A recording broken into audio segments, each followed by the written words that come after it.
Hola, qué alegría saludarte. Hoy día sábado nos corresponde estudiar la carta a los Gálatas, específicamente el capítulo 3. Me llama y me cautiva poderosamente la atención porque en este capítulo Pablo presenta la verdad de una manera tan directa, tan implícita, pero también al mismo tiempo con tanto amor y pasión por los Gálatas. Pero en parte los está llamando rotundamente al arrepentimiento y a devolverse, literalmente hablando, a la vida que solo puede ser guiada por el Espíritu y no solamente por las obras, por lo que hacemos, sino por lo que Dios es. Vamos a ir al versículo 1 y vamos a ver lo que dice el apóstol Pablo a los Gálatas. Quédate hasta el final porque en el punto número 3 vamos a aplicar lo que el Señor mencionó a los Gálatas a nuestras vidas. Gálatas insensatos, ¿quién os fascinó para no obedecer la verdad? A vosotros, ante cuyos ojos Jesucristo fue ya presentado claramente y crucificado. Esto solo quiero saber de vosotros, ¿recibisteis el Espíritu por las obras de la ley o por escuchar con fe? Tan insensatos sois, habéis comenzado por el Espíritu y ahora vais a acabar por la carne. Tantas cosas habéis padecido en vano, si es que realmente fue en vano. Aquel pues que os da el Espíritu hace maravillas entre vosotros.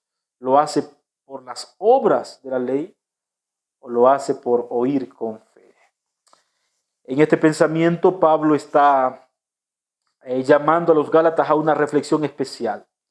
Recuerde que el dilema de la carta a los Gálatas es el dilema de la salvación por las obras. Ellos están siendo influenciados por los judaizantes, los cuales están enseñando la doctrina en sus mentes de que ellos solo y únicamente serían salvos a través de la obediencia a las normas de la ley y de las leyes mosaicas. Entre ellas, una ley interesante que era la ley de la circuncisión. Entonces el pensamiento de los Gálatas es que ellos solamente podían ser salvos si eran circuncidados. Pablo les recuerda que ellos recibieron el Espíritu Santo por la fe en la palabra del Señor y por creer en ese Cristo con fe, mostrándole que los milagros, que las maravillas, que las bendiciones que Dios había hecho en su vida era porque ellos habían creído en ese Jesucristo con fe. Muchos de los milagros que el Señor quiere hacer en nuestras vidas y que hará en nuestras vidas, no lo hará solamente porque hayamos vivido una bonita teoría.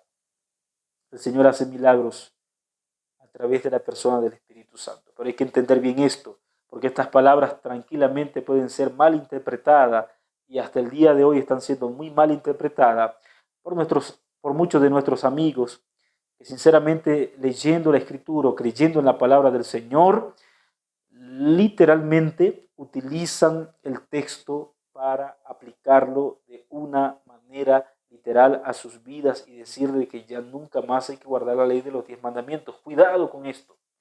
Esto es muy peligroso. Avancemos al punto número 2. Pablo utiliza como ilustración a Abraham. Abraham es conocido en el Antiguo Testamento como el padre de la fe y era conocido por los judíos, por los cristianos, como el padre de la fe. Entonces, Pablo dice así: Abraham creyó a Dios y le fue contado por justicia.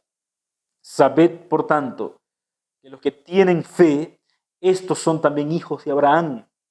Entonces, para ser hijo de Abraham, en otras palabras, Pablo está diciendo no es necesario la circuncisión, no es necesario haber nacido dentro de la nacionalidad judía.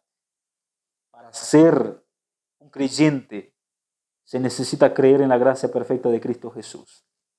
Y yo alabo el nombre del Señor por eso, porque gracias a ese evangelio que predica Pablo, el evangelio eterno, el evangelio para nosotros, hoy día nosotros también podemos vivir con ese Jesús y formar parte de los hijos de Dios. Mire usted, el texto bíblico dice, y las escrituras, previendo que Dios había de justificar por la fe a los gentiles, dio de antemano la buena nueva a Abraham, diciendo, en ti serán benditas todas las naciones. De modo que, los que tienen fe son bendecidos con el creyente Abraham. Entonces, la fe y la salvación.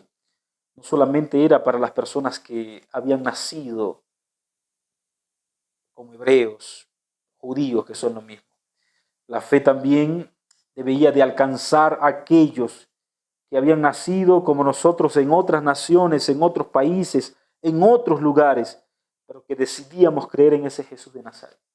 Interesante. Pero detrás de ello, recordemos también que Pablo utiliza a Abraham porque Abraham es el evangelio más completo o la mejor ilustración para explicar el evangelio a ellos, dando a entender de que Abraham utiliza y ejerce la fe, pero como consecuencia de ello también es obediente. Entonces aquí tenemos que entender algo. Abraham guardó la ley. Inclusive Abraham hacía su sacrificio donde quiera que iba, levantaba un altar, mataba un corderito. Cuando Abraham hacía eso, inclusive estaba guardando las leyes ceremoniales.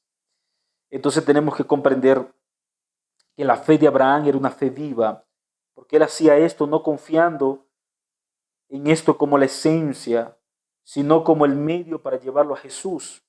Por eso en el tercer punto, Pablo presenta la ley no como el medio para salvarnos, sino como el tutor que nos lleva a Jesús, o no como el fin, pudiéramos decir sí como el medio, mas no como el fin, para llevarnos a Jesús.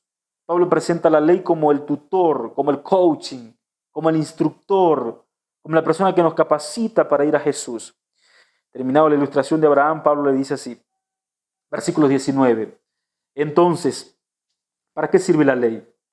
Fue añadida a causa de las transgresiones hasta que viniera la descendencia a quien fue hecha la promesa y fue dada por medio de los ángeles en manos de un mediador, y el mediador no lo es de uno solo, pero Dios es uno. Entonces, ¿la ley contradice la promesa de Dios? De ninguna manera, porque si la ley dada pudiera vivificar, la justicia sería verdaderamente por la ley. Y aquí tenemos que entender algo. La ley nos muestra el pecado, pero la ley no nos quita el pecado. La ley nos muestra que somos pecadores, pero la ley no nos quita esa culpa de pecado. La ley nos muestra en qué nos hemos equivocado, mas la ley no tiene poder para transformar al pecador. Y eso es lo que quiere explicar Pablo. Pablo quiere explicar el objetivo de la ley es mostrarnos nuestro pecado, es mostrarnos el camino por el cual debemos de andar, es mostrarnos el camino por el cual debemos de caminar, pero sobre todas las cosas la visión debía estar completamente clara, dándole a entender a ellos que el único camino para salvarse era Jesucristo. Y aceptar a Jesucristo es aceptar su evangelio completo. Y aceptar su evangelio completo es aceptar la promesa del Espíritu Santo. Y aceptar la promesa del Espíritu Santo es aceptar que en el nombre de Jesús somos salvos, pero no solamente somos salvos, somos transformados por el poder maravilloso y redentor de Cristo Jesús. Esto es maravilloso. Mira cómo concluye Pablo. Pablo concluye diciendo lo siguiente. Pero antes que llegase la ley, estábamos confiados bajo la ley. Antes que llegase la fe, estábamos confiados bajo la ley, encerrados por aquella fe que iba a ser reservada. De manera que la ley ha sido nuestra guía para llevarnos a Cristo, a fin de que fuésemos justificados por Él. ¿Quién es la ley? Recuerde que la ley, cuando Pablo habla de la ley, está hablando no solamente de algunas ordenanzas. Cuando en la Biblia se habla de ley, se está hablando de Torá. Y cuando la palabra del Señor o dice ley, se está refiriendo también al Pentateuco. Y dentro del Pentateuco, que son los 5 primeros libros de la Biblia, estaba concentrada la esencia que simbolizaba a Cristo Jesús como creador, como redentor y como el Dios que redime y perdona los pecados. Finalmente, Pablo termina diciendo, porque todos sois hijos de Dios por la fe en Cristo Jesús. Gloria a Dios por eso. Porque todos los que habéis sido bautizados en Cristo, de Cristo estáis vestidos. Versículo 29, versículo 28 y 29. Ya no hay judío ni griego, no hay esclavo ni libre, no hay hombre ni mujer, porque todos vosotros sois uno en Cristo Jesús. Y si vosotros sois de Cristo, Ciertamente descendientes de Abraham sois y herederos según la promesa. Entonces Pablo presenta a Jesús como el consumador de la ley. Es decir, la ley representaba a Cristo. Cuando un cordero era sacrificado, ese cordero representaba a Jesús.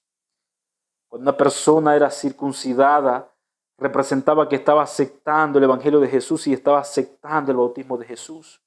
Así que ahora Pablo presenta que hemos sido bautizados juntamente con Cristo.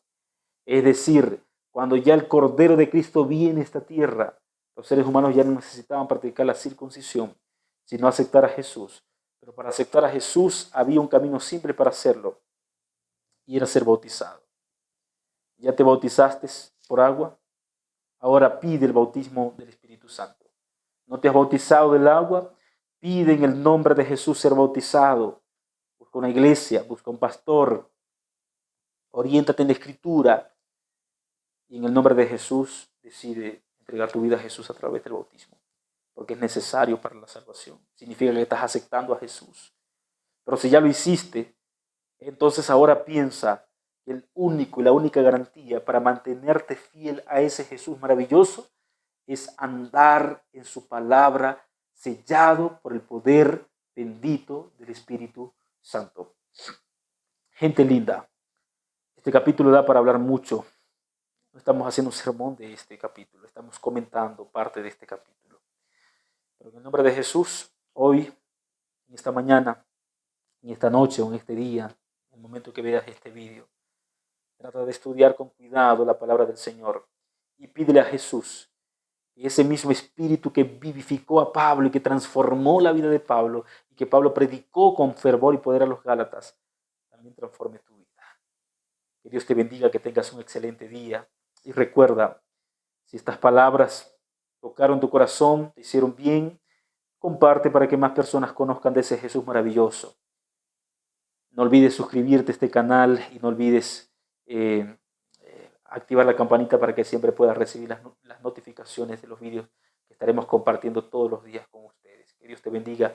Vamos a finalizar con una oración.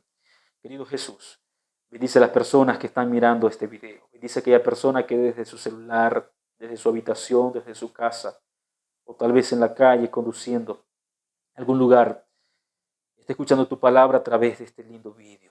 Toca su corazón, toca su vida y permite que en el nombre de Jesús podamos aceptarte a ti. Oramos en el nombre de Jesús. Amén. Que Dios te bendiga.